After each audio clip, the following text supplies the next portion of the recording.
சூப்பரான குரோத்தில் இருக்கக்கூடிய 3 கம்பெனியை பற்றி பார்க்க போகிறோம். ஒரு கம்பெனி கூல்ட்ரிங்க்ஸ் அண்ட் ஸ்நாக்ஸ் பிஸ்னஸில் இருக்காங்க.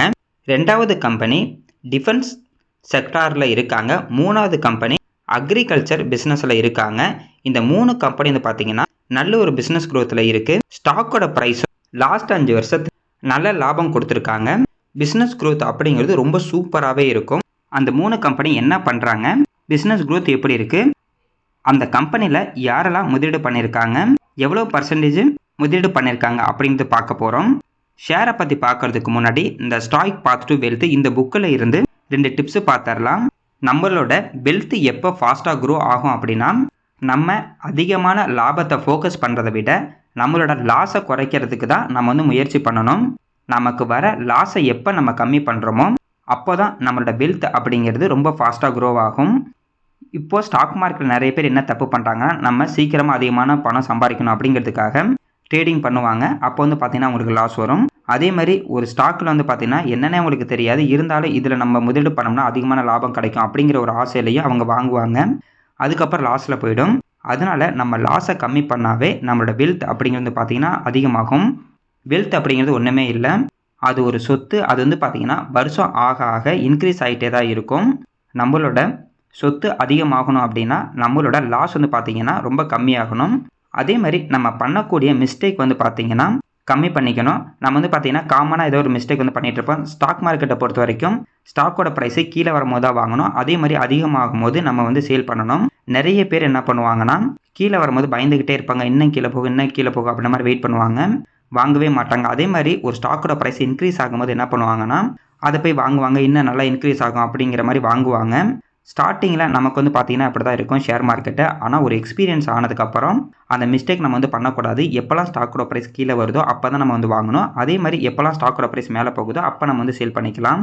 சிம்பிளாக சொல்லணும்னா நம்ம லாஸ் ஆகிற அமௌண்ட்டை பாதுகாத்து வச்சுக்கணும். லாஸை வந்து நம்ம முடிஞ்ச அளவுக்கு கம்மி பண்ணிக்கணும். ஃபஸ்ட்டு கம்பெனியோட பேர் வருண் பீவரேஜ் லிமிடெடு. இப்போ நம்ம சேனலில் ஃபாலோ பண்ணுறவங்க எல்லாத்துக்கும் வந்து பார்த்திங்கன்னா விபிஎலை பற்றி தெரியும். இவங்க பெப்சியோட ப்ராடக்டை மேனுஃபேக்சரிங் அண்ட் சேல்ஸ் வந்து பண்ணிகிட்டு இருக்காங்க. நம்ம குடிச்சிக்கிட்டு இருக்க பெப்சி கூல்ட்ரிங்க்ஸ் எல்லாமே இவங்க தான் மேனுஃபேக்சரிங் அண்ட் சேல்ஸ் வந்து பண்ணிகிட்டு இருக்காங்க. Pepsi, mountain due, 7up, Aquafina water bottle, Tropicana juice, sting energy drinks எல்லாமே வந்து பார்த்திங்கன்னா இவங்களோட ப்ராடக்ட் தான். இவங்களுக்கும் ஓன் பிராண்ட் வந்து பார்த்திங்கன்னா நிறைய இருக்குது. இவங்க இந்தியாவில் மட்டும் கிடையாது, இந்தியாவில் பக்கத்தில் இருக்கக்கூடிய 7 கண்ட்ரிக்கும் இவங்க வந்து பார்த்திங்கன்னா எக்ஸ்போர்ட் வந்து பண்ணிக்கிட்டு இருக்காங்க. அடுத்தது இப்போ ரீசெண்டாக ஆப்பிரிக்காவிலையும் இவங்களோட பிஸ்னஸ் வந்து பார்த்திங்கன்னா ஸ்டார்ட் பண்ணிட்டாங்க. சூப்பராக போய்கிட்டு இருக்கு. அவங்களுக்கு நல்ல ஒரு மார்ஜின் கிடைக்கும் ஆப்பிரிக்காவில் இருந்து அப்படின்ற மாதிரி வந்து சொல்லியிருக்காங்க. அதனால ஃப்யூச்சரில் இவங்களோட க்ரோத் ரொம்ப நல்லாயிருக்கும். இப்போ நம்ம டொமஸ்டிக் வந்து பார்க்கும்போது ரிலையன்ஸ் வந்து கேம்பாக்கோல கொண்டு வந்திருக்காங்க, அதனால இந்த பிராண்ட்லாம் போயிடும் அப்படின்ற மாதிரி ஒரு சில பேர் நினைக்கிறாங்க. அப்படிலாம் போகாதுங்க. இந்த பிராண்டு இருக்கும், அந்த பிராண்டு வந்து பார்த்திங்கன்னா இருக்கும்.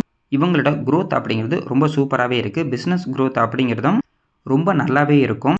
நல்ல சூப்பரான ஒரு க்ரோத்தில் இருக்காங்க. மினிமம் இவங்களோட க்ரோத் வந்து பார்த்தீங்கன்னா 25% மேலே இருக்கும்.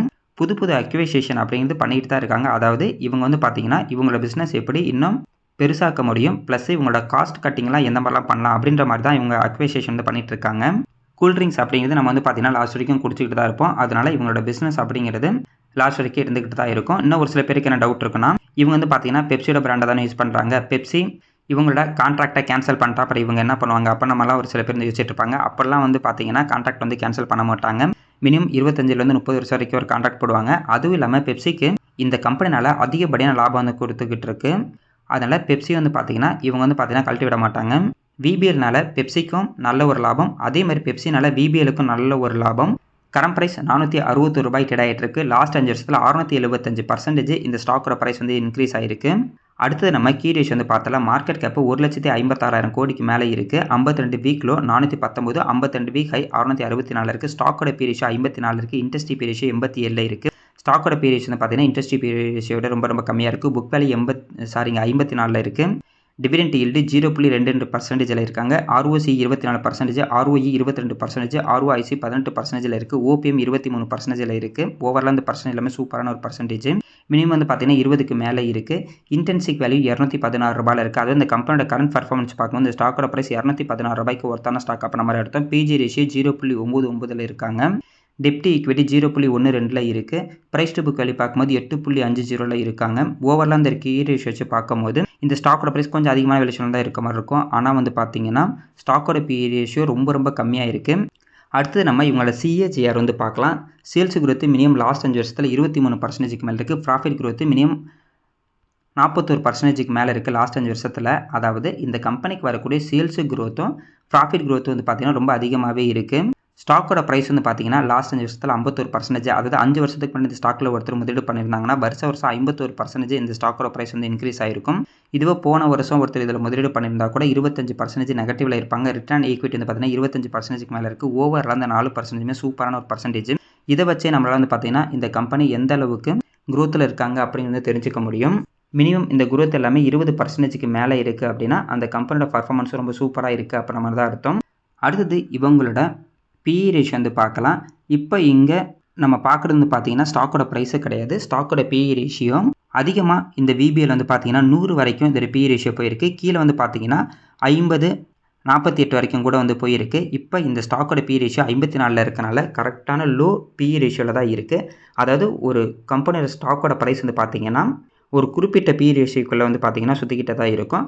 அதிகமாக போவாங்க, அதுக்கப்புறம் கம்மியாவாங்க, மறுபடியும் அதிகமாக போவாங்க. அப்படி பார்க்கும்போது இப்போ இந்த VBL PE ரேஷியோ அப்படிங்கிறது ரொம்ப ரொம்ப கம்மியாக தான் இருக்குது. நிறைய இன்வெஸ்டர்ஸ் என்ன பண்ணுவாங்கன்னா ஒரு ஸ்டாக்கை வந்து ட்ராக் பண்ணுவாங்க.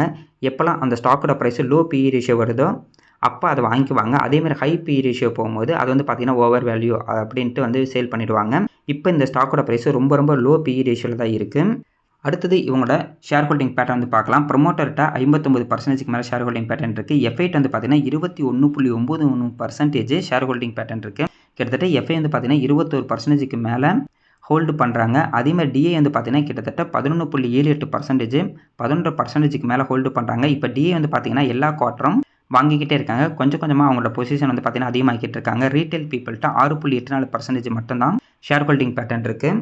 எஃப்ஐ DI இதில் வந்து பார்த்தீங்கன்னா ரொம்ப அதிகமாகவே இருக்காங்க. ஸ்டாக்கோட ப்ரைஸை பொறுத்த வரைக்கும் கிட்டத்தட்ட 680 ரூபாய்க்கு மேலே போயிட்டு இப்போ வந்து பார்த்தீங்கன்னா 460 ரூபாய்க்கு தான் ட்ரேட் ஆகிட்டு இருக்கு. கொஞ்ச நாளைக்கு முன்னாடி 425 ரூபாய் வரைக்கும் கீழே போணுச்சு. எப்படி பார்த்தாலும் அதோட ஹையில் இருந்து கிட்டத்தட்ட 30% இப்போ வந்து நெகட்டிவில் இருக்குது. ஒரு ஸ்டாக் வந்து பார்த்தீங்கன்னா மினிமம் அதோட ஹையில் இருந்து எந்த ஒரு ரீசன் இல்லாமல் 30% டவுன் ஆகுது அப்படின்னா அது நமக்கு கொஞ்சம் நல்ல ஒரு வாய்ப்பாக இருக்கும். இப்போ இந்த ஸ்டாக்கோட ப்ரைஸு நல்ல ஒரு லோ ப்ரைஸில் தான் இருக்குது. மறுபடியும் அந்த 425 போணுச்சுன்னா கிட்டத்தட்ட 37% அதோட ஹையில் இருந்து டவுன் ஆயிருக்கு அப்படின்ற மாதிரி அர்த்தம். அது நமக்கு நல்ல ஒரு வாய்ப்பாக இருக்கும். இந்த வாய்ப்பை நம்ம வந்து பார்த்தீங்கன்னா யூஸ் பண்ணிக்கலாம். டெம்பரரியாக கீழே போயிருக்கு. அடுத்த கம்பெனி மசகாண்டக் ஷிப் பில்டர்ஸ் லிமிடெடு. இவங்க டிஃபென்ஸ் செக்டாரில் இருக்காங்க.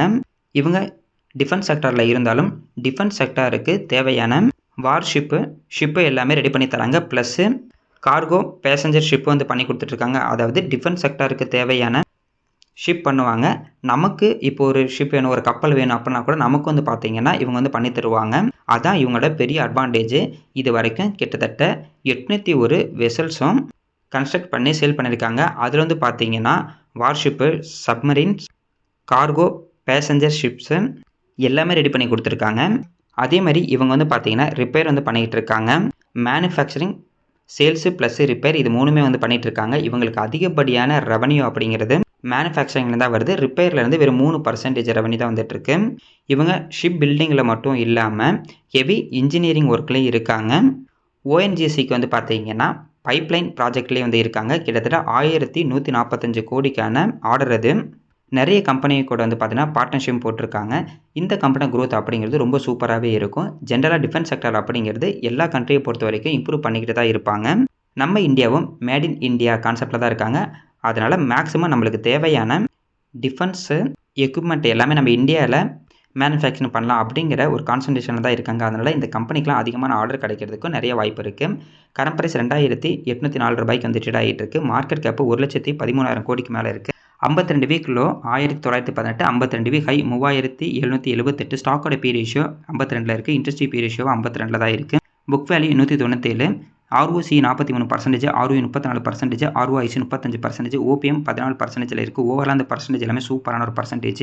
இன்டென்சிக் வேல்யூ பொறுத்த வரைக்கும் 1167 இருக்குது. பிஜி ரேஷியோ 0.91 இருக்குது. டெப்ட் ஈக்விட்டி 0. இவங்களுக்கு கடனே கிடையாது. புக் வேல்யூ வந்து பார்த்தீங்கன்னா ப்ரைஸ் டு புக் வேல்யூ வந்து பார்த்தீங்கன்னா 14.2 இருக்குது. ஓவரால் அந்த ரேஷியோ வச்சு பார்க்கும்போது கொஞ்சம் அதிகமான வேல்யூஷனில் இருக்கும். ஏன்னா ப்ரைஸ் டு புக்லாம் 14 இருக்குது அப்படின்னு.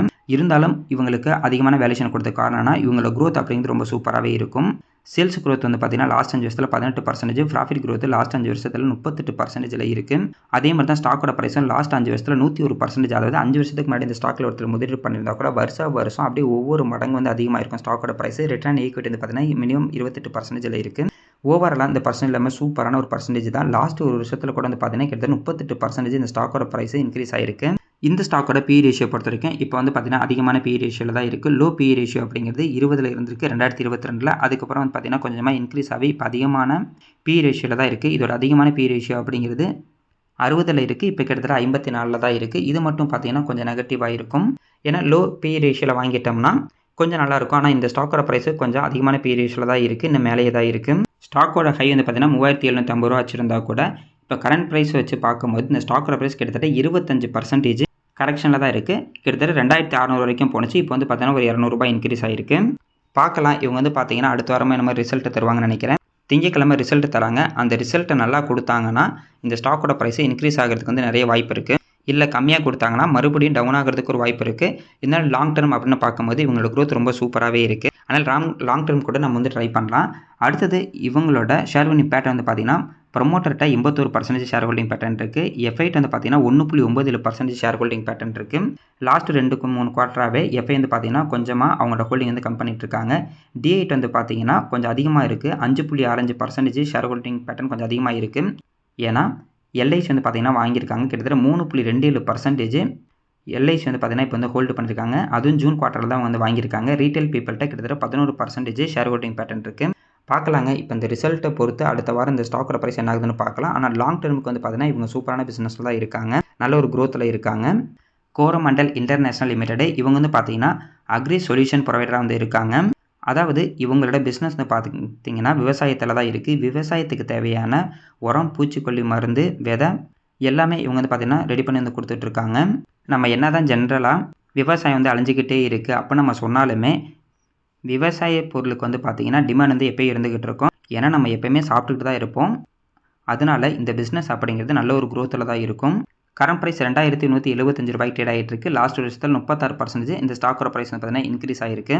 மார்க்கெட் கேப்பு 63,794 கோடிக்கு மேலே இருக்குது. 52 வீக் லோ 1571, 52 வீக் ஹை 2720. ஸ்டாக்கோட பி ரேஷியோ 32 இருக்குது. இன்ட்ரெஸ்ட் பி ரேஷியோ 26 இருக்குது. Book value 376. ROC 23%, ROE 16%, ROIC 20%, OPM 10.9% இருக்குது. கிட்டத்தட்ட 11%. இதெல்லாம் வந்து பார்த்தீங்கன்னா சூப்பரான பர்சன்டேஜ் தான். இன்டென்சிக் வேல்யூ ₹1238 இருக்குது. பிஜி ரேஷியோ 7.76 இருக்குது. இது மட்டும் வந்து பார்த்தீங்கன்னா ரொம்ப அதிகமாகவே இருக்குது. ஏன்னா 1க்கு கீழே இருந்தால் நல்ல ரேஷியோ அப்போ நம்ம வந்து எடுத்துக்குவோம். இது வந்து பார்த்தீங்கன்னா அதிகமாகவே இருக்குது. ப்ரைஸ் டு புக் வேல்யூ பார்க்கும்போது 5.75 இருக்காங்க. அடுத்தது இவங்களோட சேல்ஸ் க்ரோத் வந்து பார்த்தீங்கன்னா லாஸ்ட் 5 வருஷத்தில் 13%, ப்ராஃபிட் க்ரோத் லாஸ்ட் 5 வருஷத்தில் 10% இருக்குது. இது வந்து பார்த்தீங்கன்னா கொஞ்சம் கம்மி தான். ஆனால் லாஸ்ட் ஒரு வருஷத்தில் இவங்களோட sales growth and profit growth கொஞ்சமாக இன்க்ரீஸ் ஆகிருக்கு. இவங்க வந்து பார்த்தீங்கன்னா அக்ரிகல்ச்சர் பிஸ்னஸில் இருக்கனால இவங்களோட க்ரோத் அப்படிங்கிறது மற்ற 2 கம்பெனியை கம்பேர் பண்ணும்போது கொஞ்சம் கம்மியாக தான் இருக்கும். அதேமாதிரி ஸ்டாக்கோட ப்ரைஸை பொறுத்த வரைக்கும் லாஸ்ட் 5 வருஷத்தில் 24% வந்து அதிகமாக இருக்குது. ரிட்டர்ன் ஈக்விட்டி வந்து பார்த்தீங்கன்னா மினிமம் லாஸ்ட் 5 வருஷத்தில் 23% இருக்குது. ஓவரால் இந்த பர்சன்டேஜ் வந்து பார்த்தீங்கன்னா நல்ல ஒரு பர்சன்டேஜ் இருந்தாலும் sales growth, profit growth minimum ஒரு 15 இல்லைனா 20க்கு மேலே இருந்துச்சுன்னா நல்ல ஒரு பர்சன்டேஜாக இருந்திருக்கும். இருந்தாலும் இப்போ வரைக்கும் வந்து பார்த்தீங்கன்னா எந்த ஒரு நெகட்டிவும் போகலை. இந்த ஸ்டாக்கோட பி ரேஷியோ வந்து பார்த்தீங்கன்னா இப்போ கொஞ்சம் அதிகமாக தான் இருக்குது.